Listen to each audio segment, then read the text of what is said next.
Ele é um dos jornalistas pioneiros em assunto LGBTQIA+, no país. Ele é criador do portal Mix Brasil, que hoje já não existe, infelizmente. Também é criador do Festival Mix Brasil e diretor de comunicação da Parada Gay. Eu recebo hoje André Fischer. Muito prazer, obrigada pela sua presença. Poxa, eu que agradeço o convite. André, eu queria começar falando um pouquinho de você. Eu queria saber, assim, você teve uma... que eu sempre gosto de perguntar isso, né? Que às vezes, principalmente, acho que a gente tem mais ou menos a mesma idade da nossa geração, a gente precisava sair do armário, né? As pessoas gays precisavam sair do armário. Você teve uma epifania? Tipo assim, putz, o mundo é diverso, tem alguma coisa que não tá, entre aspas, no padrão, hein?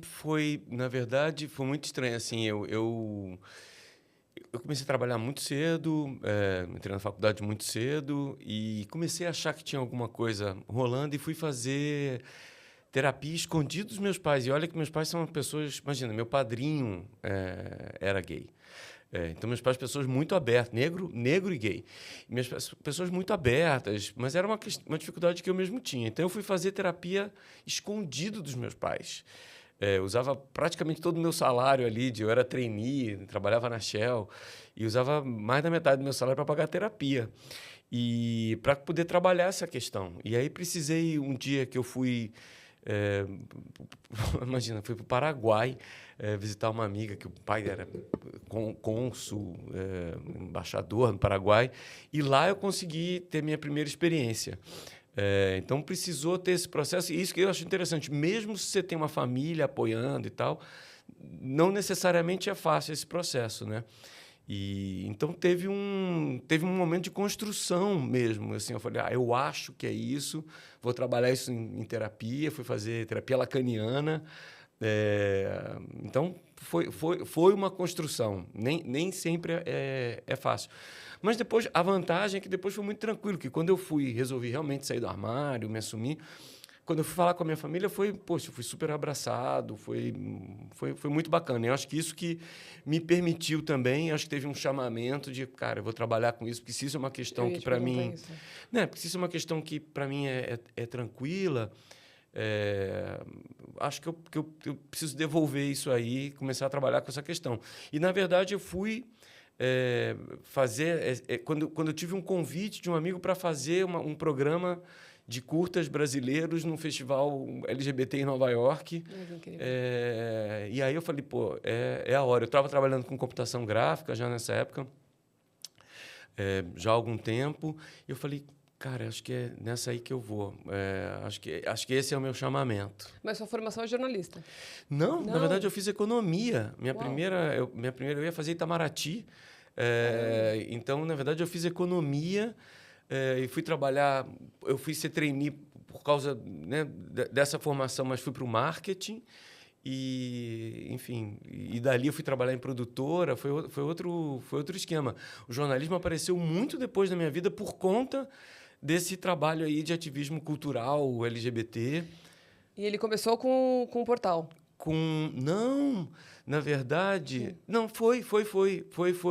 Porque eu trabalhava com computação gráfica e aí eu, por conta disso, estava começando... Isso, imagina, começo dos anos 90. Então, eu estava começando a trabalhar conhecendo a internet ali.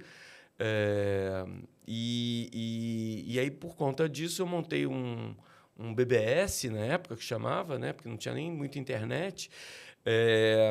Eu montei e aí eu comecei a escrever. Foi muito engraçado. Eu comecei a escrever, né, fazendo um festival, e aí eu recebi um convite. Primeiro eu recebi um convite do Jornal da Tarde para escrever lá.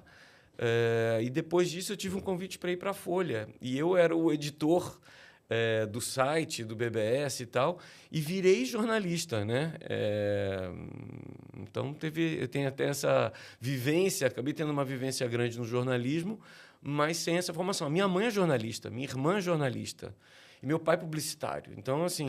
são de uma família de comunicação. Uma família que trabalha com comunicação. Então, sempre tive essa... E eu tenho essa coisa, assim, que para mim é mais fácil falar em público do que falar aqui, com duas pessoas. Mas acho que me facilita sabendo que tem um microfone que muita gente vai ouvir. Sim. Então, fica mais fácil para mim, porque eu sou um pouco... Não sei se tímido é a palavra, mas eu sou um pouquinho mais reservado ali quando eu estou com pouca gente. Para mim, é mais fácil falar com muita gente. Porque tem uma coisa mais de intimidade, né? Que você está aqui, a pessoa vai acho que no público você fala, tá controlado o que você vai falar, né? Ninguém vai perguntar tanto o que você Exatamente, não quer. exatamente. Então, eu tive eu me lembro desse momento que eu ainda trabalhava com computação gráfica, quando saiu a primeira matéria de eu falando sobre o Mix, que eu me lembro que saiu uma foto na Folha de São Paulo, grande, Ai, que desespero. e que era assim, falando assim, o Festival de Cinema Gay. Eu me lembro que estava gay embaixo do meu queixo.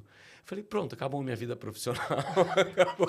Porque tinha ainda bastante preconceito. Ah, Ainda tem hoje, né? ainda tem, né? Mas antes era bem mais complicado, né? O festival levou 10 anos para ter patrocinador.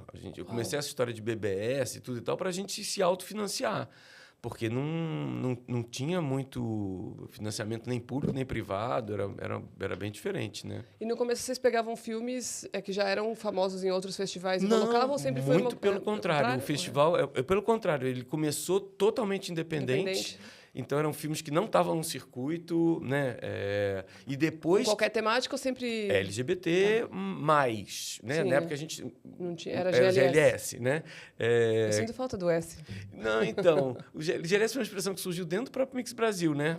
Porque esse era o público que a gente viu que tinha no festival, de gays, lésbicas e as pessoas que a gente chamou de simpatizantes. Mas, não, o festival ele foi evoluindo. Ele começou, depois de alguns anos, a ter filmes... lançamento de filmes que iam entrar em circuito, porque esses filmes nem entravam em circuito, né? E o Festival de Nova York era um festival que se chamava New York Lesbian and Gay Experimental Film Festival. Então, era de filmes de curta-metragem experimentais, era essa a pegada. Então, não, porque essa produção nem chegava no circuito comercial, né? Uhum. Não, muita coisa. E... Aí você falou que tinha os curtas, né? E hoje em dia, como que é feita a curadoria ainda?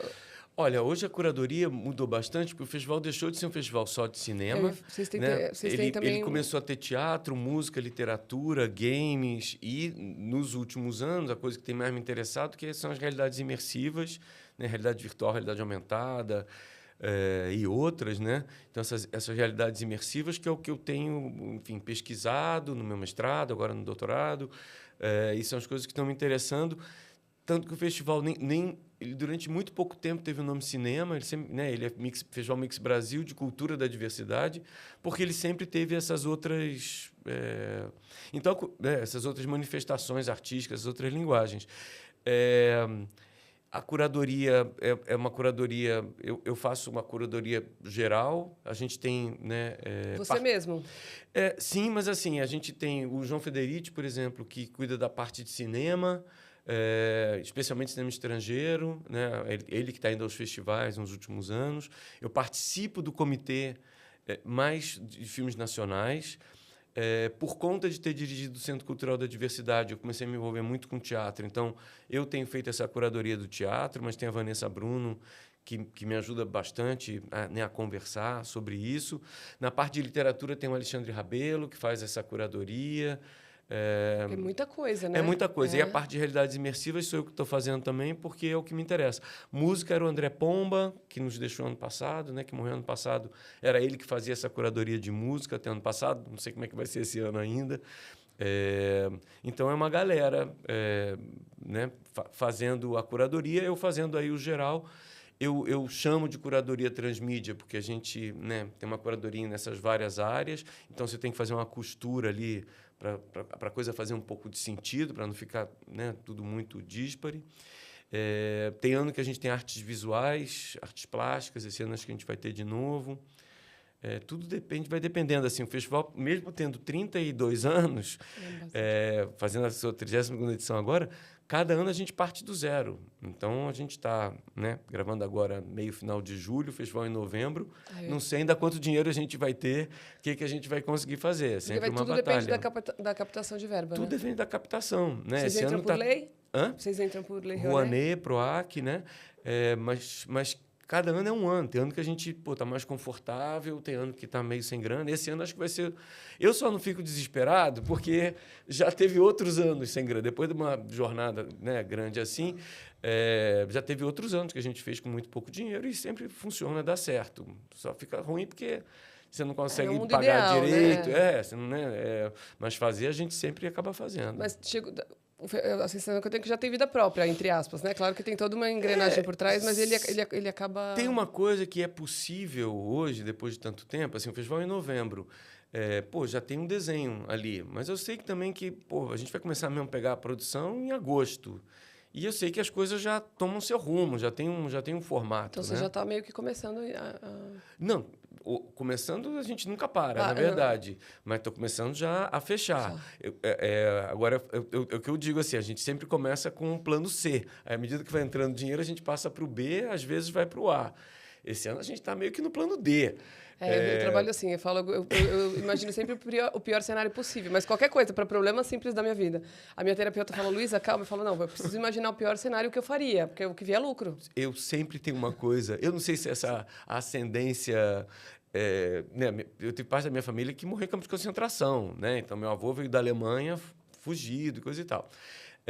Eu sempre digo, acho que talvez por isso, eu sempre, quando entro no lugar, eu vejo a porta de saída, Sim. eu sempre imagino, né, como que você se prepara, Rota de fuga, a rota de fuga, né, na vida. Sempre imagino isso, eu né? sou dessa também, que eu falo, gente, no pior cenário que eu faria, agora o que vier é lucro. E ela fala que é péssimo. Eu falo, não é, porque eu me sinto mais segura. Exatamente, eu também Eu funciono preciso trabalhar com uma segurança mínima. Eu Assim. funciono dessa maneira. Então, o festival, olha, eu sei que ele vai acontecer minimamente com dinheiro mínimo ali que dê para fazer. E à medida que vai melhorando, a gente vai... Eu já sei também tudo que eu quero se rolar, né, mais recurso. Mas tem uma coisa que é isso, assim, hoje a gente tem uns canais, então eu sei que da França eu consigo trazer muita coisa dessas realidades imersivas. Estou trabalhando com Taiwan nos últimos anos. Que legal. Já sei que a gente abre inscrições... Pô, ano passado a gente teve 389 filmes brasileiros de temática LGBT inscritos no festival. Então, eu sei que programação não vai faltar. Se a gente não tiver dinheiro para fazer legenda, a gente vai com os brasileiros, porque já tem muita coisa, né? Então, funciona meio que assim. E a temática, imagino que assim, né, o Brasil passando por essa loucura, é uma temática principal, digamos assim, LGBT, mas a gente provavelmente deve ter temas políticos milhares, porque a gente não tem mais como fugir, né? Então, mas eu acho que assim, o festival ele já dá conta. Ele, no começo ele era mais misturado, sabe? Tinha mais coisas mesmo. A gente cobria, sei lá, eu me lembro de uma edição lá pela quinta edição, sexta edição, assim, que a gente cobria a cena clubber. Nossa, então, eu lembro disso. Então, na cena clubber tinha... Nossa, vinha, sei lá, o Mau Mau tocar ao vivo com um filme passando. Então, não era exatamente LGBT, mas né, tinha a ver com esse universo. Né? Hoje, como você tem uma produção muito grande, a gente vai focando um pouco mais na questão LGBT, que eu acho que é o que... Acho que o público espera também, né? né? Que é o que a gente, né, foca atrás. Acho que tem tanta coisa já sobre isso sendo produzida que você tem que encontrar o espaço para isso aí, né? E vocês têm uma divisão trans, tudo mais ou não? Então, você sabe que a gente sempre, historicamente, tinha, né? Então, assim, tinha um programa gay, programa lésbico, programa de filmes gays, filmes lésbicos, de filmes trans, como uma maneira de dar uma visibilidade a isso e garantir uma representatividade dentro da produção. O que acontece, eu tenho tentado não fazer mais isso. Então, eu tenho tentado... Até porque a curadoria do festival, a gente hoje ainda tem uma maneira de navegar por ela, assim, cinema, teatro, música, literatura, mas eu tenho buscado com essa questão transmídia falar assim, olha, a gente tem eixos temáticos. Então, a gente tem um programa que fala, sei lá, sobre relações... que deram errado. Sim, entendi. E dentro disso, a gente tem questões trans, tem questões gays, né? A gente mistura e tem... na hora de você navegar pela programação, você tem uma peça de teatro que fala sobre isso, um curta-metragem, um longa, para justamente...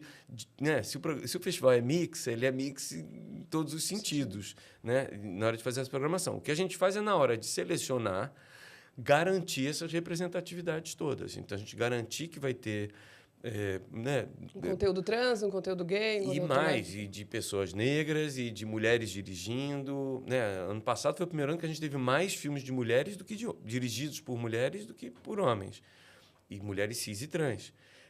Mas teve um número maior. Mas a gente garante essa representatividade na hora de escolher o que vai passar e aí, na hora de juntar essa programação, a gente dá essa misturada. Entendi. Então, é porque eu fico imaginando que deve ser uma maluquice né, encaixar tudo, assim? É a parte mais bacana. É? Na verdade, é a Que você parte gosta mais mais? bacana. Lógico, né? E a mesma coisa. Você assiste todos?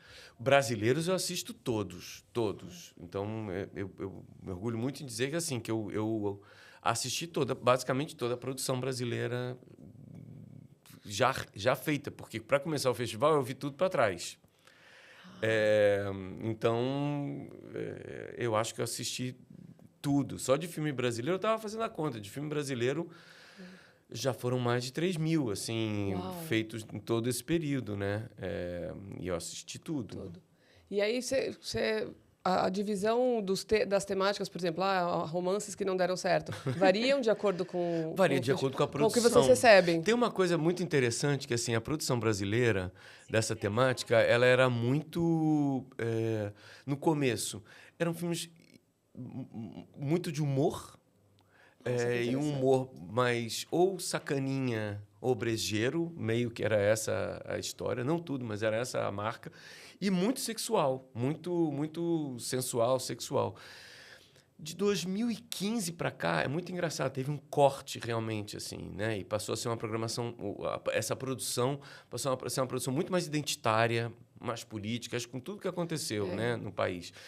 E do ano passado para cá, começaram a voltar a ter uns filmes um pouquinho mais bem-humorados. Deu uma relaxada, assim, a Começou população como um começou a dar uma relaxada, mas ainda a questão, por exemplo, do sexo é muito engraçada, assim, porque era tudo meio sacaninha, tinha, né, muita gente, especialmente os filmes gays, tinha muito menino sem roupa, mesmo os filmes lésbicos chegavam a ter cenas de sexo e tal. E isso deu uma diminuída, ainda que tenha voltado um pouco, diminuiu. Porque quando você já vai falar de sexo, hoje é um sexo bem mais explícito, falando de fetiche, e mudou. E migrou também um pouco para as artes cênicas, porque essa temática já no cinema... Não sei se é questão de... né, porque você não consegue, por exemplo, depois colocar esse filme numa plataforma, né? Então, fica limitado. Mudou um pouco essa produção, né? No teatro, eu sinto que isso hoje está mais... sei lá... experimentando muito mais essas questões, talvez pela própria fisicalidade do meio, né, que você está ali vendo a pessoa, e talvez não faça mais tanto sentido você fazer uns filmes porque você já tem muita pornografia online, já tem, então isso já talvez não sei. Fato é que houve essa mudança na própria produção, né? E a parte das siglas todas, elas se conversam bem? Porque, assim, até uma coisa que... A gente vai falar de parada gay, que eu quero falar com você, mas, assim, tem a parada do orgulho trans e tal. Uma dúvida completamente leiga mesmo, assim. Se a parada gay já não completa todo mundo, por que tem mais uma a mais? Então, assim, na parte do festival, as siglas se conversam? Primeira coisa muito importante, a parada é LGBT. Isso, A parada do orgulho LGBT+. Desculpa, eu tenho 46, eu sou da época da parada gay. Não, então, mas a parada tem essa coisa, a parada até lá na associação da parada, a gente tem todos os cartazes, na sala de reunião, tem todos os cartazes desde a primeira. Para a gente olhar essa história, né? Como evoluiu, né? Como evoluiu. Até a 7ª parada chamava parada gay. Por isso que as pessoas falam parada gay. Para mim, na minha cabeça...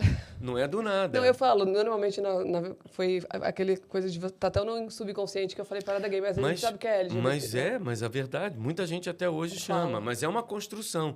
Eu acho que, por primeiro lugar, porque a parada efetivamente, ela era...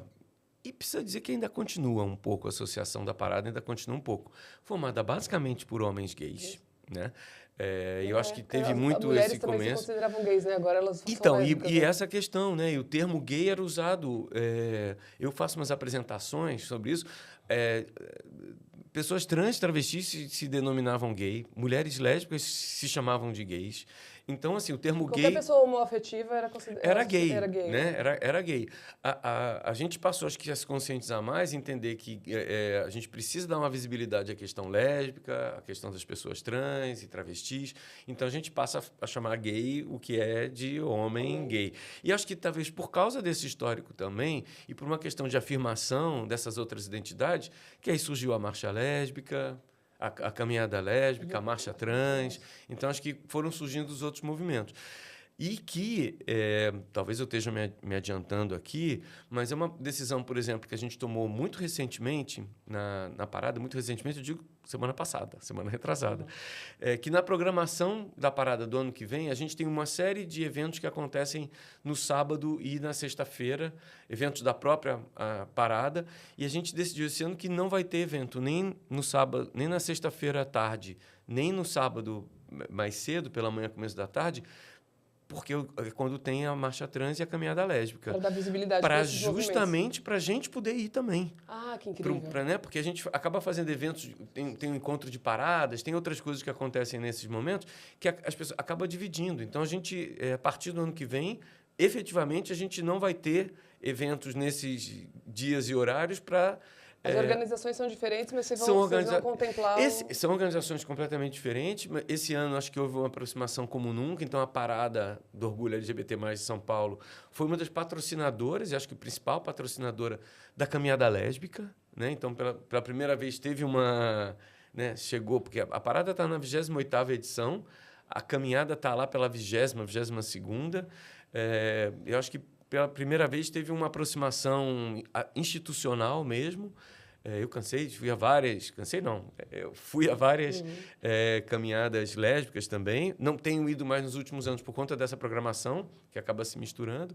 Então, acho que eu acho que o objetivo é dar visibilidade a essas questões. Acho que a parada ela é muito grande. Né? Ela é a maior do mundo. Ela é a maior do mundo.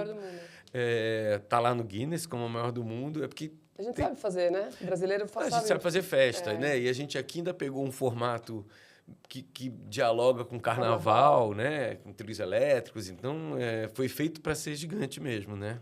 Mas apesar desse flerte aí com o carnaval, a temática é muito séria, né? Não é só farra, né? Tem algumas pessoas que acham que é tipo, vamos para Mas tem uma coisa assim que a gente tem que lembrar, que é o seguinte, a parada... ela é a parada do orgulho LGBT+. Então, é para a gente celebrar. A gente está falando de orgulho. Então, é para celebrar. Então, paradas no mundo inteiro, elas são políticas, né, simplesmente por existirem, pela causa que elas estão colocando na rua, mas elas são para celebrar. A gente está aqui para dizer assim, olha, a gente Não uma manifestação no sentido de... A gente tem orgulho de ser quem a gente é. Você faz isso como? Com festa, celebrando. Quando você faz isso no Brasil...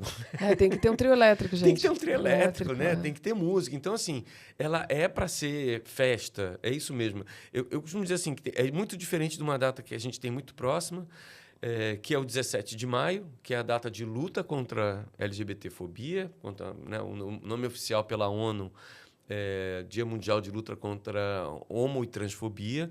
Então, esse é o dia da gente falar de violência, esse é o dia da gente falar dessas questões que estão presentes no dia a dia de qualquer pessoa LGBT+, também. Mas a parada, o 28 de junho, é a hora da gente celebrar, é a hora da gente ser feliz e mostrar para a sociedade que a gente pode ser feliz sendo quem a gente é. Então, criticar dizendo que é carnaval, não. Esse sim, é uma festa, é um carnaval...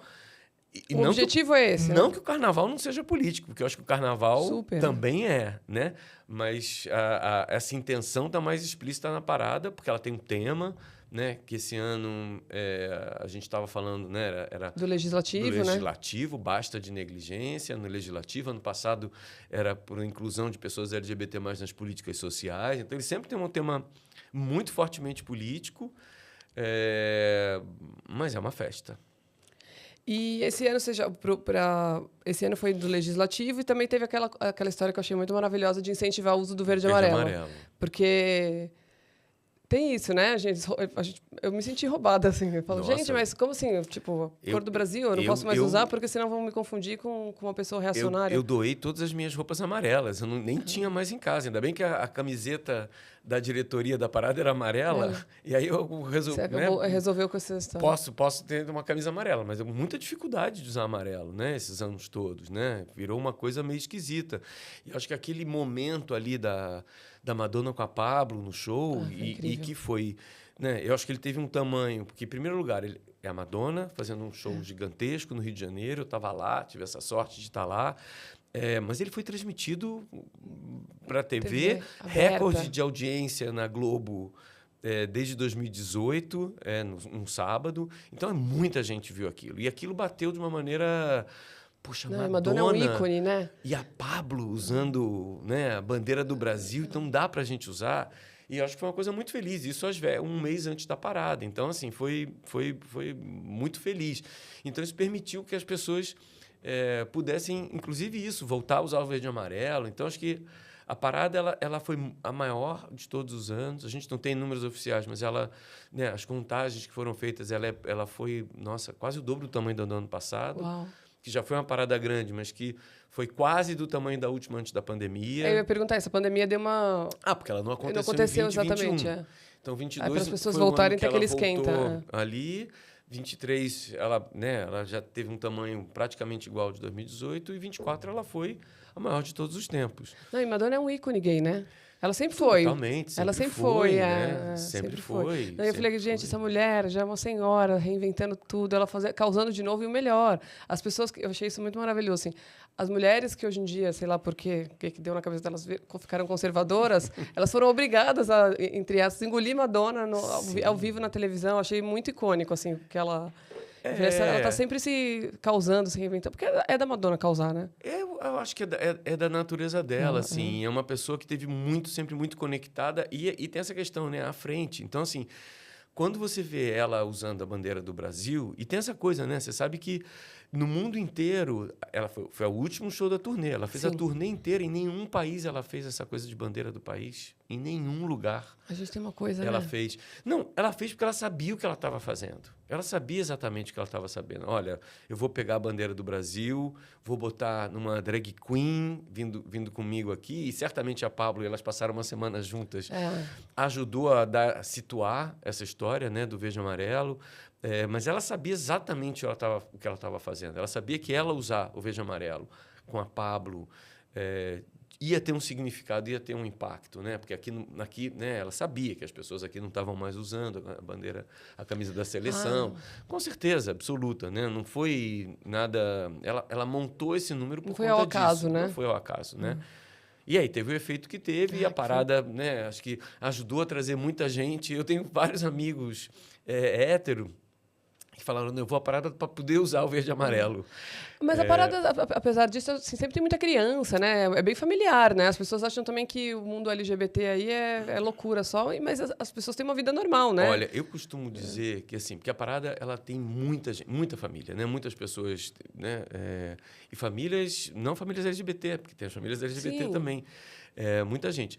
Eu costumo dizer o seguinte, né? Porque né, tem gente que, nossa, mas só tem... Posso falar, né? Só tem putaria, claro. Só tem não sei o quê. Eu falei, cara, você falar uma coisa dessas, é que nem hoje a pessoa que fala assim, nossa, eu abro o meu celular, só tem anúncio de sexo. Eu falei, sim, querido, é o algoritmo que está mandando para você, porque é o que você está procurando. Consumindo, exatamente. Então ou falando, né? Que para tem aquela de falar coisa isso em público. Então, acho que é a mesma coisa, assim, se você só enxerga... putaria talvez na parada, seja seu olho porque que o seu treinado olho que está pra treinado para isso. Porque a parada, tudo está presente ali. Está tudo presente. Né? E eu diria que a maioria nossa, mesmo, de verdade. Gente, hétero faz putaria também, gente. Não, mas não só isso. A maioria da parada é o bancário que está vindo ali com os amigos, com a família, que é gay, que é trans, que está vindo. Então, assim... O geral da parada é a representação da população brasileira que está lá. E você tem um pequeno segmento ali de pessoas, uma travesti que eventualmente põe o peito para fora. Porque putaria mesmo também não tem. Então, na rua, né, gente? Não é tem, isso. é um carnaval, na verdade. E então, no carnaval as mulheres põem os peitos de fora. E você tem lá os gogo boys, por exemplo, que estão lá de sunga, mas assim, o número é minúsculo. Se isso está chamando tanta a tua atenção... É porque isso você está procurando seu com o olho teu olho. Seu olho está treinado para isso, né? E de 97 para cá, 97, né? Que começou a parada, foi. O que mudou? O que você acha? O que foi a principal transformação da parada em si, além do nome, né? Olha, na primeira, eu estava lá, na primeira, né? E a primeira eu estava lá porque eu tinha acabado de começar há pouco tempo com um portal, que estava indo para o UOL, estava trabalhando na Folha há muito pouco tempo, então eu cobri para a Folha e para o UOL. O que mudou é isso. Eu acho que assim, era um movimento pequeno. Naquele primeiro ano, teve esse momento super bonito, né? Porque era um grupo de pessoas que... A cena é muito bonita, né? Essa lembrança. Porque teve essa convocação ali pela Folha de São Paulo e, obviamente, que o movimento social também. Mas era uma coisa que estava todo mundo ali no prédio da Gazeta, né? Para quem não conhece, o prédio da Gazeta tem aquela escadaria grande, né?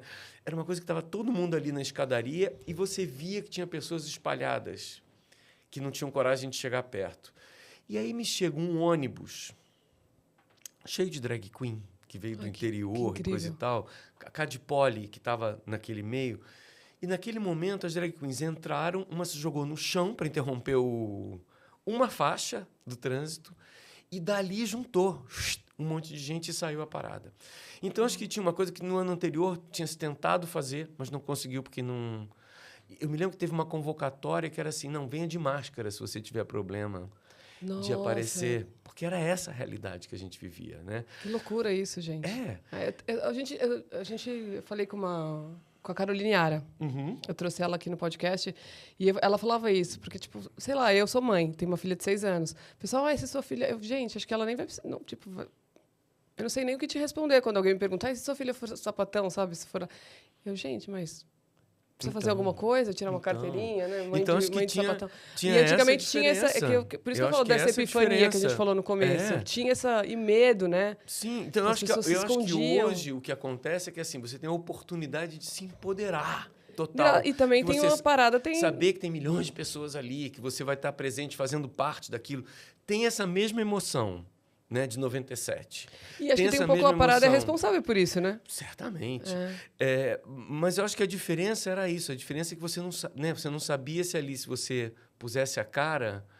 Você ia apanhar, sei lá. Você ia apanhar, se a polícia ia bater em você, se você ia tá perder seu emprego, se saísse uma foto, né? Se você saísse estampado ali no jornal, eu acho que é essa a diferença, né, que tem. Hoje você vai lá de novo para se empoderar, porque não é fácil para todo mundo, né? E é importante isso, a gente ter esses momentos de empoderamento para você poder para normalizar essa questão. Não sei se a palavra é normalizar, mas para não ser não ser um problema você ser uma pessoa LGBT, talvez, né? Para naturalizar isso, né? Porque acho que não é normalizar, mas para naturalizar. Então acho que tem isso que é igual e isso que é diferente. Essa construção, né? Eu vejo, principalmente quando fala de criança, assim, eu vejo claramente, assim, até coisas de... Você estava começando a falar no começo que fala de gênero, né? Não necessariamente da sexualidade, né? Da orientação sexual. Mas, assim, na escola da minha filha, por exemplo, às vezes rolam uns papos, porque menino, aí eu... Não. E aí tem essa coisa de que achar que a população LGBT só fala sobre isso, né? Só tem essa temática. Vocês têm uma vida normal, gente. Eles vão trabalhar, eles pagam conta, né? A economia é importante também para... Assim, é a mesma coisa. Sim, e eu acho que só hoje... muda com quem eles se relacionam. Acho que a presença... Eu teve um amigo, tem um casal gay, que tem um filho pequenininho, e aí perguntou assim, eu levo ou não levo para a parada? Eu falei, olha, a minha recomendação é o seguinte, se você for muito cedo, leva. Mas pela multidão, não pela... pela multidão, não pela questão da temática e tal. Então, assim, se você quiser ir, faz assim, vai tipo 10 da manhã, entre 10 e meio-dia, que é quando as pessoas estão chegando, mas que já estão as drags lá. Então, é super bonito, tá tudo montando, subindo, né, os balões de arco-íris. Então, é super lúdico. Eu ia falar lindo. Mas depois é muita gente. Então, eu tenho problemas com multidão, é só esse o meu ponto. Então, eu acho que assim, aí é bacana se você tá com, né, se tá com uma criança de 10, 12 anos, porque aí, não pela temática, mas por uma questão mesmo de logística. De logística. Porque é muita gente, né? Então eu faço essa distinção, assim, você vai muito cedo, leva a criança menor, senão... Não, e também tem as mães perguntam assim, mas o que eu vou falar para o meu filho se ele perguntar o que dois homens se beijam? Eu falei, então... oportunidade. E eu falo, se você... Desculpa, assim, eu sou mãe, eu posso falar. Então, assim, se você não sabe explicar isso, que é uma pergunta muito básica, não tenha filhos, porque vão ter perguntas muito piores. Essa é simples, porque eles se amam, essa é a resposta. Boa. Né? As outras perguntas são muito piores, assim, muito. Que vai ter coisa que você vai ter que estudar, porque, assim, educar filhos é se educar, na verdade, né? Lógico. Porque, assim, eu mesma falo, gente, onde eu me meti? Às vezes eu falo, onde eu me meti? Porque explicar, porque a Marina fala, porque tem gente que gosta de menino, tem gente que gosta de menina. E uma vez ela falou pra mim, que até eu comentei com a Yara, com a Caroline Yara, que ela falou assim, mãe, acho que eu quero ser menino. Ah, olha. Aí a minha família... Aí eu falei, é mesmo? Você quer? Quero. Aí eu falei, por que você acha que você quer ser menino? Ela, porque menino é muito mais legal, porque joga bola, não sei o quê, né? Como você fala coisas de estereótipo de gênero, né? Você pode jogar bola, você pode... Aí eu falei, você sabe que você pode fazer tudo isso sendo menino ou menino. Ela, posso? Então acho que eu quero ser menina mesmo. Falei, tá, mas se você achar em algum momento que você quer ser menino, você conversa comigo que a gente vai dar um jeito. Hoje em dia tem várias coisas que dá para fazer para virar menino. Se você se sentir menino, a gente consegue resolver isso aí que é fácil. Ela, então tá bom, mãe. Porque é isso também, criança tem uma coisa que é legal, que é da ingenuidade, né? Sim. A gente que malda. E eu acho que tem uma coisa também interessante, né, das possibilidades todas que tem hoje, né? Porque você... antigamente, para você, por exemplo, para uma mulher trans, para ela poder ser considerada trans, para mudar o documento mesmo, tinha Sim. que fazer operação, de É readequação, era importante, a genitália era importante. E tal, era importante. Não que ela não seja, mas acho que hoje em dia não depende disso. Tem mulher trans que não se incomoda, não tem essa disforia, eu né? acho que tem várias que têm essa questão, assim, olha, sim, é uma mulher e é uma mulher que tem um pinto. Exato, tá tudo certo. Tá tudo certo, né? Acho que a gente vai mudando, até isso acho que vai evoluindo essa compreensão, né, dessa identidade. Hoje tem essa questão que, como eu trabalho, eu lancei dois livros, né, sobre a questão da comunicação inclusiva, e uma questão que me interessa muito hoje, que eu foco muito no meu trabalho, e faço esse trabalho com muitas instituições, que é como que você elimina marcações de gênero no discurso, né? Porque eu acho que eu acho mais interessante hoje a questão, por exemplo, de você... E aí, cada pessoa é uma pessoa. Eu acho que tem pessoas que vão estar ali, que vão estar falando sobre essa marcação de gênero que é importante para elas, né? Porque, na verdade, é como a experiência dela, né, pessoal? A experiência de cada pessoa. Mas, falando em termos de comunicação organizacional, né, que é o que eu tenho trabalhado profissionalmente muito nesses últimos anos, como que você diminui a importância né, do gênero? Porque, hoje em dia... né, até hoje, o português é marcado pelo masculino e tem uma marcação no masculino. Um ou mais é masculino, né? Não, porque é patriarcal, porque é machista. Então, o ideal é, na hora de você construir um discurso, tirar essas marcações de gênero. Eu, sinceramente, da minha opinião, não acho que você tenha que criar outra marcação de gênero. Tipo todes, você disse. Tipo todes. Eu acho que o todes eu uso bastante, porque eu acho que é um neologismo. Eu gosto também. Eu gosto do todes, porque eu acho que ele Então, as palavras todas foram inventadas, gente. Quando o pessoal fala, mas tá inventando uma palavra. Eu falei, então, copo também foi inventado. Lógico, né? E alguém falou isso aqui, acho que tem cara de copo. O tanto de palavra que a gente traz do inglês para o português hoje em dia, né? Que, né, não sei lá quando a língua portuguesa foi inventada, mas alguém inventou que garrafa... Celular. Quem que inventou que se chamava celular? Tudo é inventado. Então, todes eu gosto também. Eu gosto especialmente muito, porque eu acho que é fácil, e explicita a tua intenção de ser, né? Abrangente, né? Mas a implementação de uma linguagem neutra não é só falar todes, né? Claro. Aí é criar um terceiro pronome e fazer todas as derivações. Então, você, né? Não é falar... Você tem que refazer. Não é falar as amigues. Você tem que falar ex-amigues. Entendi. Porque o as tem uma marcação feminina. Então, assim, se é para criar um terceiro... E você acha que esse não é o caminho? Não, eu acho que é. Você acha que é? Mas eu acho que ele vai vir, se for para vir... Vir completo. Não só vir completo, né? Porque aí você vai ter que, né, para poder ensinar em escola, você tem que ter uma normatização. Porque a gente é alfabetizado e alfabetizada... alfabetizadas de uma determinada forma. E você tem uma normatização do idioma, claro. Então, se é para criar um terceiro pronome, a gente vai ter que mudar a gramática, vai ter que mudar... É muita coisa que vai mudar no idioma. Então, acho que isso não vai ser para o ano que vem, nem para 2025, 2026, nem para 2030. Isso acho que vai acontecer naturalmente. Então, depende das pessoas usarem de uma maneira que possa ser... né, criado uma gramática que possa ser usada. Mas acho que o que a gente dá para ir fazendo é tirando essas marcações de gênero. Que é o que você fala de linguagem inclusiva e linguagem neutra. De linguagem inclusiva e neutra. A linguagem neutra acho que é super importante, uma discussão bacana. Eu uso todes, mas eu acho que o todes é um neologismo que você, né, pode usar, mas sem usar na hora de escrever ele inteiro. Então, eu prefiro... Como é que a gente faz para tirar esse masculino, né? Então, o exemplo clássico em vez de você falar sejam bem-vindos, eu gostaria de dar boas-vindas. Maravilhoso. Então, você entendi. reconstrói... Sem mudar a língua. Sem mudar a língua, você usando a norma padrão ali, porque dá para você usar hoje, porque ainda tem uma questão que, dependendo de com quem você está falando, se você solta um todes num meio de pessoas mais conservadoras, ela já não vai te ouvir. Você quebra ali, na verdade, a conexão na hora. Você quebra a conexão com um monte de gente. Então, E também tem uma coisa de pessoas com deficiência auditiva, não tem? Para softwares, por exemplo, ainda não estão adaptados. Quando a gente usar põe X, arroba, essas coisas, nem pensar. Mas, assim, você tem maneiras de construir por isso, né? Porque, principalmente, o tipo de instituição que eu tenho trabalhado, né, nesses últimos tempos, que, né, tipo Senac, STJ, o SESC e tal, que são instituições que é complicado nessas instituições você usar um TODES, porque lá... Eles acham bobagem, né? Não as instituições, as mas pessoas... eles sabem que vão estar falando com um público que pode achar que é bobagem. E não é, né? Vamos combinar que não e assim, é. Eu sempre pergunto, mas muda para você? Se não muda para outra pessoa, muda. Mas você sabe que assim, eu estou terminando um artigo acadêmico sobre essa questão. E aí eu fui confrontado com um texto que falava... vendo do outro lado. Para algumas pessoas, é uma questão identitária delas.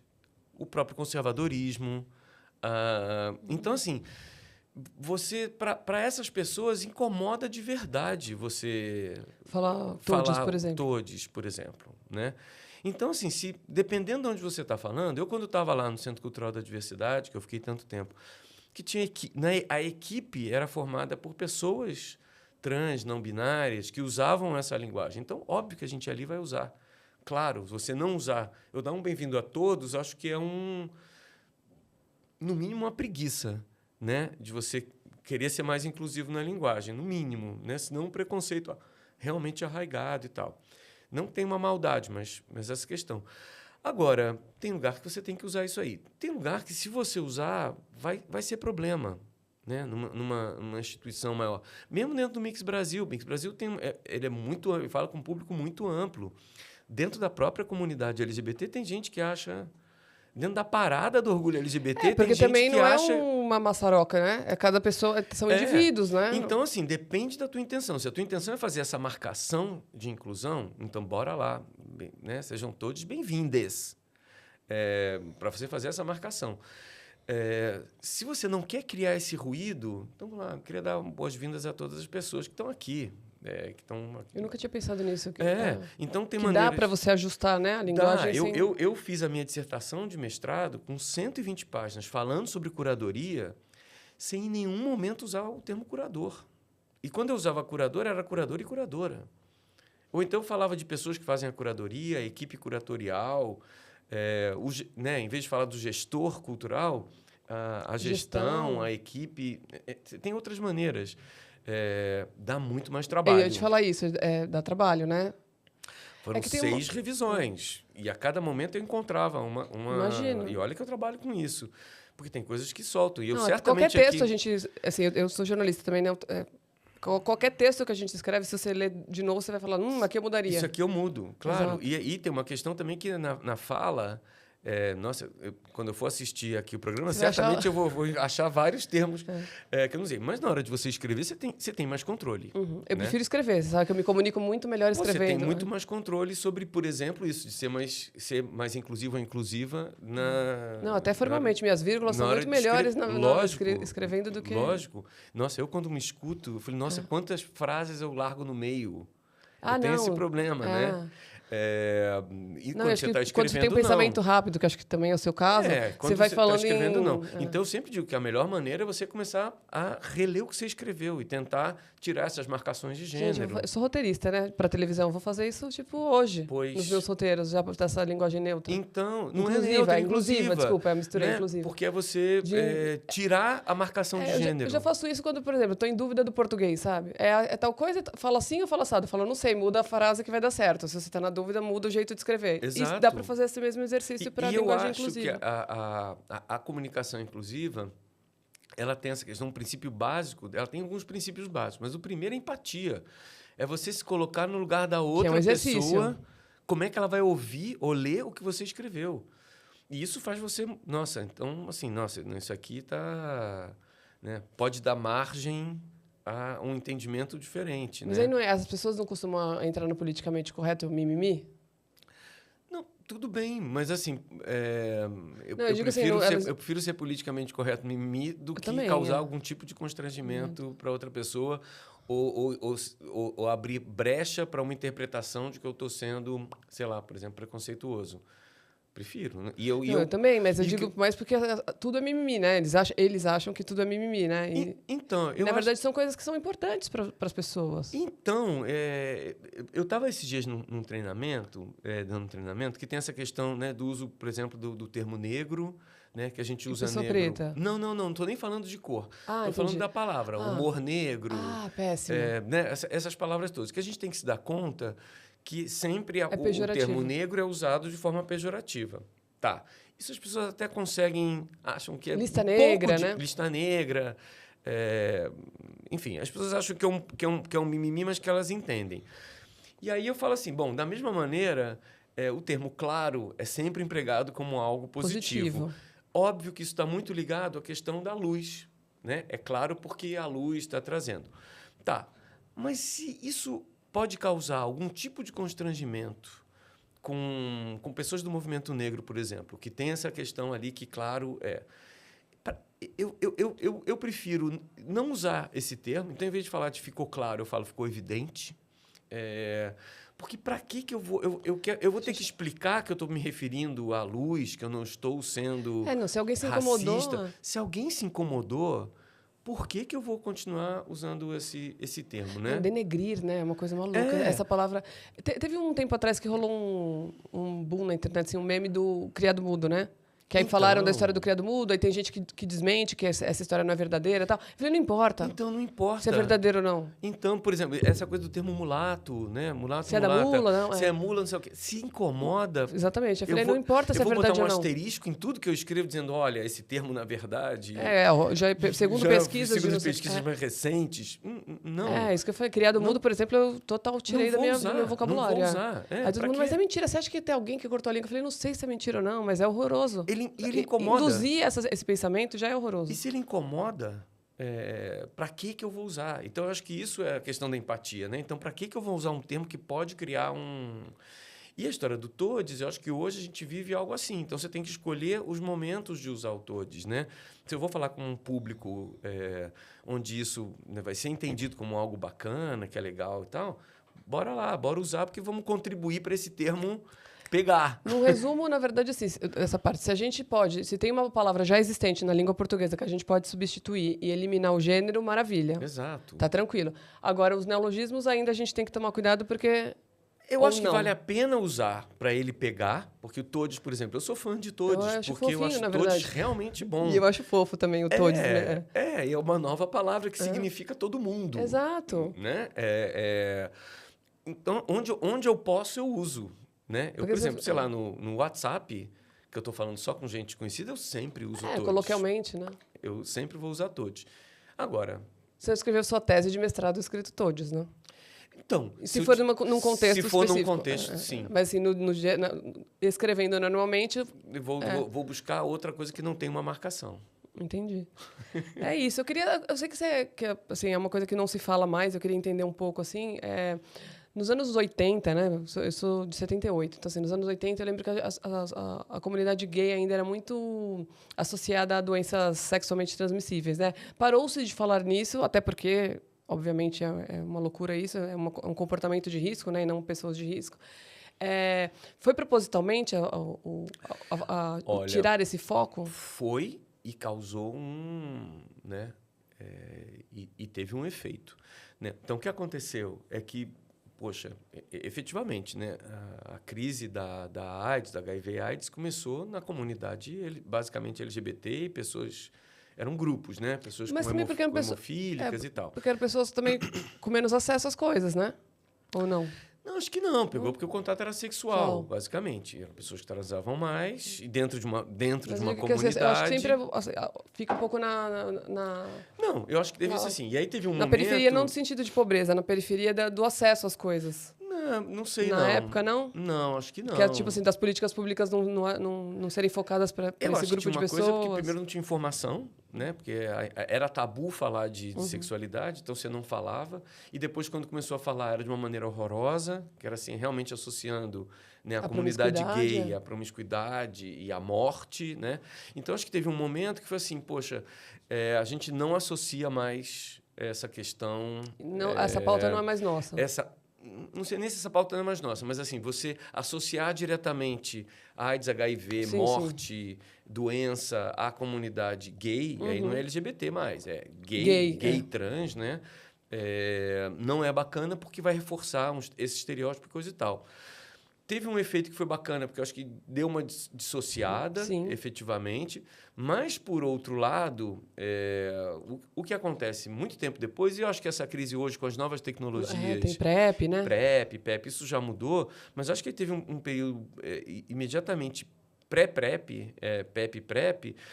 O que aconteceu é que começou a ter um número gigantesco... Cresceu o número de AIDS. De pessoas com AIDS. Chegou ao ponto, uma pesquisa... que foi feita na região central de São Paulo, que quase 25% dos homens na região central de São Paulo tinham HIV. E já não era uma doença que matava porque já tinha os tratamentos todos, né, os antirretrovirais. Mas, por outro lado, como você não falava mais disso, era algo que não... Gente, hétero não usa camisinha. Eu sei porque eu sou uma mulher hétero solteira. Então... E assim, quando você se relaciona, assim, 90% dos caras não...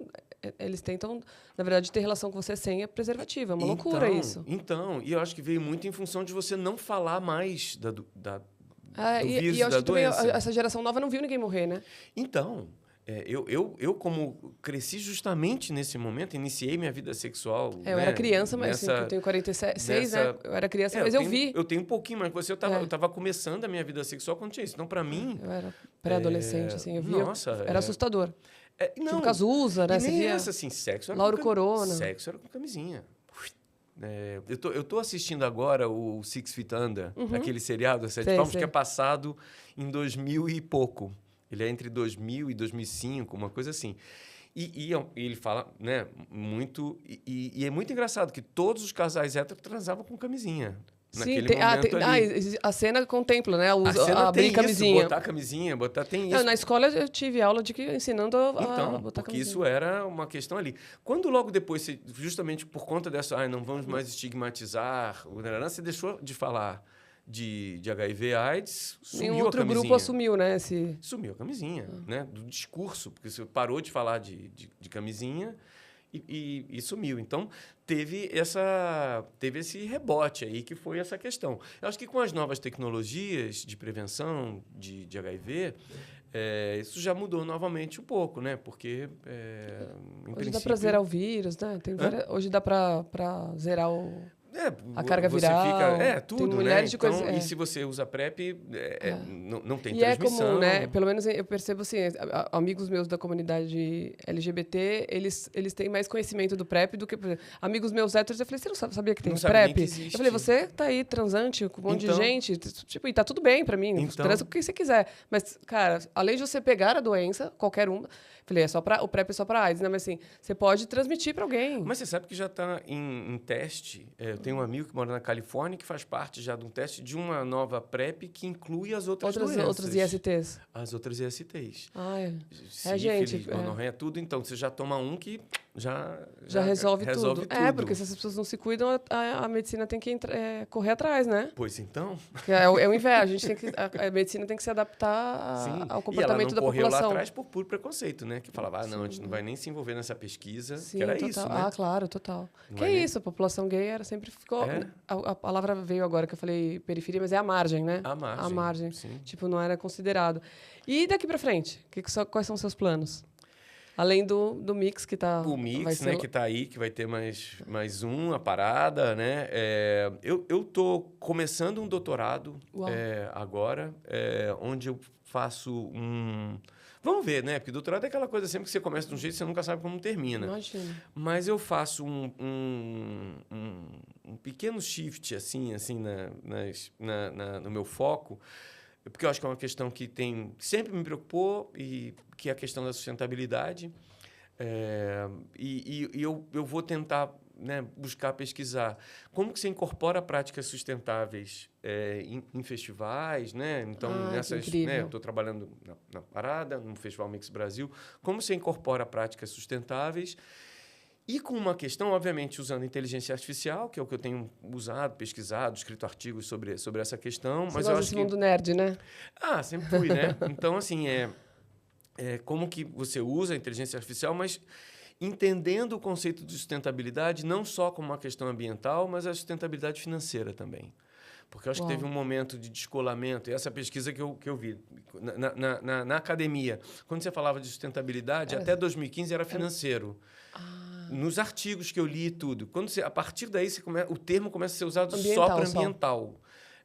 E como é que você faz ser sustentável financeiramente e ambientalmente? Eu fiz um tempo atrás um fórum, eu produzi um fórum sobre ESG e achei maravilhoso. Vou lembrar o nome dela, vou pôr nos comentários porque eu sou péssima de nome. Mas uma das convidadas, ela falava assim, gente, ESG, vocês têm que parar não pode esquecer que a parte social é importante. As pessoas fazem parte, não adianta a gente deixar as florestas intactas e o ser humano passando fome, né? Sim. Então, essas conexões, elas se desfazem em algum momento, né? Acho que isso é legal de... Não, e como você faz, né? Porque tem muito isso também hoje. Você vai fazer tudo com prática sustentável, isso, de não gerar lixo, não tem impacto. Mas e a população, né? E a população não vai... Como é que faz para ter acesso, né, a essas questões? Como é que você desmonta? Então, acho que Porque tudo começa meio elitizado, né? Quando você começa a falar em... Aí depois você vai... Eu acho que tem uma questão, por exemplo, dentro do Fórum de Festivais. Eu participo do Fórum de Festivais. Hoje tem uma questão que o Ministério da Cultura baixou uma norma que tudo precisa ser acessível. Então, é uma dificuldade porque você precisa ter acessível libras. De PCD. Acessível libras, audiodescrição, que é uma coisa que é cara para fazer. Então, como é que você coloca isso dentro de eventos que geralmente têm um orçamento apertado? Como que você coloca? Você vai ter que diminuir programação? Então, dentro do meio dos festivais, essa é a questão. E aí você chega e fala assim, sim, mas e aí, práticas sustentáveis? Como é que a gente faz para diminuir pegada de carbono? A Mostra de São Paulo, ano passado, comprou créditos de carbono, mas não é para você comprar créditos de carbono. Desculpa, com todo respeito, eu amo a Mostra, mas assim, não é para comprar crédito de carbono, né? Assim, porque uma coisa muito capitalista, né? Tipo assim, eu não vou economizar nenhum milímetro de carbono, mas eu compro ali o crédito. Esse ano eu tenho uma grana, eu vou e compro um crédito de carbono para plantar umas árvores lá, não sei onde. Eu acho que não é isso. Você tem que começar a pensar. Mas hoje, por exemplo, está todo mundo tão focado nessa história de ser mais acessível e tal, que aí falaram, olha, não, isso aqui a gente não vai tocar nesse momento. E eu acho que tem... Na sustentabilidade... É a questão de sustentabilidade. Porque você está tão envolvido ali com a acessibilidade, como é que faz? Mas a gente tem que começar a pensar, porque a gente o planeta... uma coisa de apagar incêndio, praticamente, né? Totalmente. Então, por exemplo, a Parada esse ano começou a ter umas práticas ali reciclar o lixo que é produzido e coisa e tal, que eu acho que é super bacana e tem que começar por aí. Mas você tem que pensar mais. Então, agora vão... Né, a pegada de carbono dos trios elétricos vai ser compensada plantando não sei quantas árvores. Né? Então, você tem que começar a pensar... E não é do dia para a noite. Porque, não imagino. Né, custou para contratar catador, é uma engrenagem gigantesca, né? Então, assim, mas você tem que começar a incorporar essas práticas. Então, na hora de pensar em todo o processo. Vocês já estão fazendo isso para a Parada do ano que vem? Pensando nisso. Ainda não, né? Assim, pensando. Teve essas práticas, porque dentro da Parada tem né, a Fátima Tassinari, o Almir, que estão focados nessa questão, muito... Né, focados nessa questão da sustentabilidade, já trouxeram isso, mas foram pequenas ações que começaram esse ano para dar um start. Mas precisa ser muito mais. Então, tem que partir. E não é assim, olha, poxa, a gente precisa ser sustentável, vamos... Super bacana fazer isso. Mas é isso. Agora, a gente começa agora em agosto, já começam os fóruns para a gente pensar na parada do ano que vem, no e para os festivais também. O festival tem ano inteiro, todo mundo, né?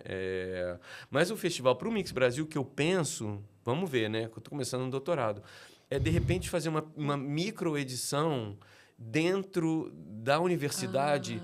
E nessa pequena edição, a gente consegue controlar e ser completamente... Né? Isso que eu penso, porque... Sim, é uma boa ideia. É uma boa ideia, porque lá eu consigo medir, olha, foram 100 pessoas assistir, essas pessoas, elas foram de quê? De carro, de não sei o quê, qual é o impacto dessa... Entendi. Num evento grande... Mas tem que começar dali, né? Tem que começar pequenininho. Então, eu penso em fazer um micro-universo para poder fazer Vamos ver. Então, e como você tem tempo, André? Desculpa te interromper. Como você tem tempo? Porque doutorado, eu acho mix, que parada... a minha mãe resolveu, com essa, dizer agora que eu sou TDAH. Eu Eu nunca tive esse diagnóstico, mas pode ser que sim. Então, eu realmente tenho essa questão que eu sempre fui multitarefa. Então, eu faço... Você fica parado, fica desesperado. Ou não? Você tem ócio em algum momento? Eu aprendo, e eu tenho lido muita coisa sobre isso, que tem uma questão assim, que o próprio cérebro ele precisa de repouso para poder raciocinar legal. Então, eu tenho feito esse exercício de, se eu estou no transporte, não ficar no celular. Então, ficar olhando a paisagem para poder ter esse tempo. Então, eu tenho feito esse exercício de, não é exatamente desligar, mas de tentar não focar em 1000 coisas ao mesmo tempo. E ao mesmo tempo, né? Porque eu li até um texto falando, porque assim, eu fiz, né? Durante muito tempo eu meditava todo dia. Eu tenho minhas práticas lá, faço canto e tal, canto de mantra, mas, tipo, meditar era uma coisa que eu meditava bastante, hoje em dia muito pouco. Mas já disseram que até meditar... Dizem que ajuda, né? Não, ajuda por um certo sentido, a focar. Mas é um esforço que você tem que fazer para meditar. Gente, que loucura. E quando falam isso de você não fazer nada, é não fazer nada. É olhar a paisagem que está passando. Que difícil. Eu jamais conseguiria. Acho que eu preciso fazer um exercício disso. Porque eu sou super, assim, eu fico, às vezes... Eu me controlo, porque eu faço várias coisas ao mesmo tempo, eu enlouqueço, assim, aí eu volto na outra. Mesmo na minha... Por isso que eu falo que eu escrevo melhor do que eu falo. Porque na minha fala, eu tento acompanhar meu cérebro, e aí, querido... Então, o meu processo de escrever é muito caótico. Porque eu não sei, assim... Eu não sei como é que seria se eu tivesse que ter começado a escrever no jornalismo com máquina de escrever. Porque como eu já comecei a escrever... não. Eu fiz faculdade com máquina de escrever. Então, você fez jornalismo. Fiz jornalismo. Então, eu fiz economia, então era outro tipo de coisa. Quando eu comecei a escrever profissionalmente, já foi com computador. Então, eu escrevo assim, eu saio colocando ideias... E aí eu vou enchendo e vou trocando. Nossa, troca isso aqui de lugar. Então, eu não sei como é que faz para escrever sem computador. Tem gente que escreve... Eu tenho uma amiga que é a Clara Verbuck, que algumas partes do livro dela, ela imprime mesmo na impressão do livro, ela coloca uns recadinhos, umas partes que ela escreveu manualmente. Eu falo, gente, mas eu jamais ia conseguir escrever uma frase. Então, eu já não sei. E agora, então, também com inteligência artificial, eu ainda tenho uma questão que mudou. Você usa? Eu assino desde o primeiro momento. Eu sou da primeira turma que assinou o ChatGPT. Porque eu usava ele já desde o GPT-2. Eu acho genial, na verdade. Não, então, tem uma questão... Referência, né? Então, mas tem uma questão que, por exemplo, hoje já mudou também o meu processo de escrever. Porque eu já escrevo sem tanta preocupação.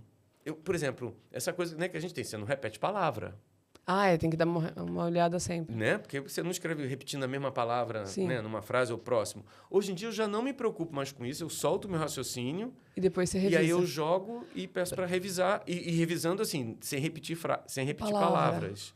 Gente, eu sou meio ignorante, eu não uso tanto assim. Nossa, eu acho incrível. Já fui assessora de empresa da Microsoft, olha que loucura. Eu deveria ser super tecnológica, mas eu não sou para algumas coisas. Pois então, Vou começar. A minha dissertação, que eu terminei no ano passado, e que eu ganhei uma bolsa de uma fundação, então pude passar 2 meses focado só escrevendo isso, num lugar paradisíaco.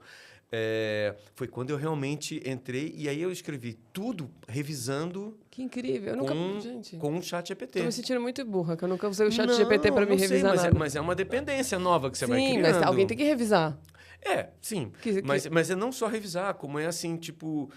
Pô, aqui, vou dar um... Nossa, não sei se isso vai me tirar pontos ali depois para a FAPESP. Vai nada. Mas, assim, tem momentos que eu falo assim, nossa, eu escrevi essa frase aqui, porque é uma crítica que eu sofri durante, né, no meu orientador e tal, que é assim, nossa, seu texto é muito jornalístico. Você tem que tornar ele mais acadêmico. Isso é uma crítica o tempo inteiro. Porque, ao mesmo tempo que teve a facilidade de escrever... Mas você veio dessa escola. Mas eu venho disso aí há 30 anos, né? Então, assim, Então, tem momentos que eu coloco lá nele uma frase que eu falo, cara, como é que eu não estou conseguindo reestruturar essa frase? Mas reescrever usando termos acadêmicos e seguindo normas da BNT. Ele reescreve. E aí você tem que editar. Mas o conteúdo é seu, né? E assim, não dá para você não também passar ali, tipo, aceitar o que ele falou sem passar nunca, por você. Não existe tem como, frase que você use sem mexer alguma coisinha. É um doutorado, né? Não é uma coisa da escola. Mas ele te dá ali um norte. Um norte. Então. Então mudou até a minha maneira de... A maneira, eu não sei, mas o processo criativo de escrita. De escrever, né? Que hoje é isso, assim. Agora... Não, mas eu sou a favor. A tecnologia está aí para ajudar, né, gente? Assim, atrapalhar também. A gente tem que usar o que... Não, mas eu vejo assim mesmo, as pessoas pensam sempre, inteligência artificial no chat GPT, mas, por exemplo, para a medicina ela é incrível, porque assim, o médico não vai ter toda a referência que um computador tem. E você tem que ajudar ela a ir evoluindo. Assim que eu entrei no chat GPT, ou antes do chat GPT, quando era GPT-3 ainda, eu acho, eu me lembro que eu coloquei assim, eu pedi para ele, escreve um perfil sobre o André Fischer, do Mix Brasil, porque eu falei, tem outros André Fischer do Mix Brasil. Ele escreveu para mim um perfil meu onde eu tinha morrido em 2018. Maravilhoso. Que é isso, se você não revisar. Então ele mistura com outro André Fischer. Vira adolescente que copia do Google as coisas, então, né? Assim, tem coisa... Ele não serve, ainda hoje, não serve para referência. Já melhorou. Porque agora, nesse artigo que eu estou escrevendo, por exemplo, tem uma autora canadense que eu descobri coisa e tal. É que ele tem um período, não tem? Até um período X também. Ele era, mas ele começou a ser atualizado. Então, eu sinto que eu preciso também botar inputs, então, por exemplo, essa questão de comunicação inclusiva. Ele até hoje não entrega direito. Mas ele já deixou de mandar coisa com X, por exemplo. De tanto eu falar, olha, X não vale. Isso aqui ele te manda uma coisa e você responde para ele, né? Eu hoje tenho uma relação com o ChatGPT... tipo... Best friend forever. Tipo, bato papo. Assim, sabe? Tipo... Às vezes eu uso bastante, por exemplo, assim, quando eu faço roteiro, às vezes eu não sei o que perguntar mais. Falo, nossa, já fiz 18 perguntas, precisava ter 25, sei lá. E falo, por favor, façam perguntas, não sei o que lá, sobre outra coisa. Aí eu pego e falo, essa não serve, essa daqui eu vou escrever de outra forma. Você tem que fazer mas me dá insight. O prompt é assim, olha, eu já fiz essas perguntas aqui, com então esse... isso eu não faço. Não, o prompt tem essa coisa muito interessante. Eu vi agora... Porque também eu educo ele, né, se eu jogar as minhas perguntas. Totalmente. Eu estava vendo aprendendo já do GPT. A Ig Lolaedun, sabe, artista, ela faz filmes com inteligência artificial, usando, enfim, Midjourney, um monte de coisa. E ela estava... A gente fez esses dias um bate-papo, que ela foi apresentar um filme novo, e ela estava falando de como é que ela constrói o prompt. E ela, na hora de fazer o prompt, ela coloca assim, olha, eu quero usar... Ela é técnica, né? Então, eu quero usar uma câmera tal, com esse filtro aqui, usando como referência David LaChapelle na fotografia. Ela constrói com tudo. Então, eu entendo que você, na hora de escrever... Você tem que dar as referências. Então, assim, olha, eu já fiz essas perguntas, a pessoa tem essa aqui. Quanto mais informação você dá, melhor ele vai já te sugerir uma nova pergunta. Amei, o assunto desvirtuou, mas foi maravilhoso. Porque assim, eu nunca coloquei, porque na verdade, assim, eu tenho facilidade de escrever depois da minha pesquisa, né? Eu sou rápida. Então, eu demoro mais tempo pesquisando do que escrevendo. Sim. E que, né, quando você tem referência, facilita a vida. E aí, às vezes, eu só fico assim, eu nunca joguei o que eu já fiz. Eu sempre falo, pergunta sobre tal assunto. Aí eu falo, essa eu já fiz, essa eu não fiz. Então, agora eu vou... Quanto mais mastigadinho você dá, primeiro vai ajudando... Porque tem o segredo de saber usar, né? A inteligência artificial. Vai ajudando a inteligência. Eu sei que a gente vai passar aqui para outro assunto, mas eu acho que tem a ver com diversidade, de uma certa maneira. Total. Tem essa discussão hoje sobre o uso de dados. Né? Sim. E teve essa resolução aí de não usar dado, na Meta, não usar dado de usuário brasileiro. Tá, eu entendo a questão de privacidade. Mas, por outro lado, a inteligência artificial em português fica mais pobre. Vai ficar mais pobre. Então, como é que a gente resolve isso, né? Porque, assim, aí tá, e só em inglês que ela vai se desenvolver, em português ela vai ficar mais pobre, porque hoje tem uma diferença brutal. Eu tenho coisas que, hoje em dia, quando eu vou perguntar um assunto, não é um texto, mas eu vou perguntar ali... Você faz nas duas línguas. Se eu faço em inglês, a resposta vem muito melhor do que em português. Eu vejo essa diferença. Mas isso tem total. Até às vezes no Google. Tipo, vem banco de imagem. Eu procuro, eu uso em muito inglês, né? Então tem essa questão ética, talvez, que a gente tem que pensar. Que é segregadora. Né? Então, pra gente, porque se a pessoa não fala inglês, também aí tem um quê de não é um quê diversidade no sentido LGBT, então, mas no sentido de... Para isso, a gente precisa treinar essa inteligência em português. É isso. Então, não é fácil assim. Gente, adorei. O papo foi super fluido. A gente falou sobre tudo. Adorei. Eu queria agradecer. Poxa, a gente tem um pouquinho mais de uma hora. É sempre bacana, gente. Não, e assim, desejo muito sucesso. Eu fico grata por você ter aceitado falar comigo. Eu sei que o podcast está começando, mas eu amei. Aprendi um monte de coisa. Adoro aprender. É o que me move, assim. É o aprendizado. Que bom. E convidar todo mundo, né? Conhecer o Mix Brasil. O festival acontece em novembro. Está com inscrições abertas aí para quem produz filme, teatro, realidades imersivas. A gente está com as inscrições abertas, então quem quiser conhecer está lá. E vale a pena acompanhar a Parada SP, em todas as redes sociais, todos os sites, que é um trabalho também... Enfim, eu tô trabalhando na comunicação da parada esse ano, tentando aí desenvolver, né, práticas novas aí de comunicação também. Vale a pena todo mundo Não, você é super participar. antenado. Com certeza a novidade vem aí, né? Tomara. Você não para. Eu tô assustada. Eu falei, eu faço muita coisa, mas ele tá um pouco pior. É que eu sou mãe, né? Então eu sempre Nossa, tenho, não, aí... Mãe tem aquela coisa que você fala assim, tipo, cria uma energia extra que você fala, preciso fazer outra coisa, porque a criança precisa sobreviver e a gente precisa também ter outra coisa. É isso, André. Eu amei conversar com você. Foi bom, ótimo. gostei muito também Muito do obrigada e nosso papo. sucesso. Valeu. Muito sucesso. Pra Obrigada. gente. Obrigado. Esse foi o podcast. Eu sou a Luísa Pinheiro.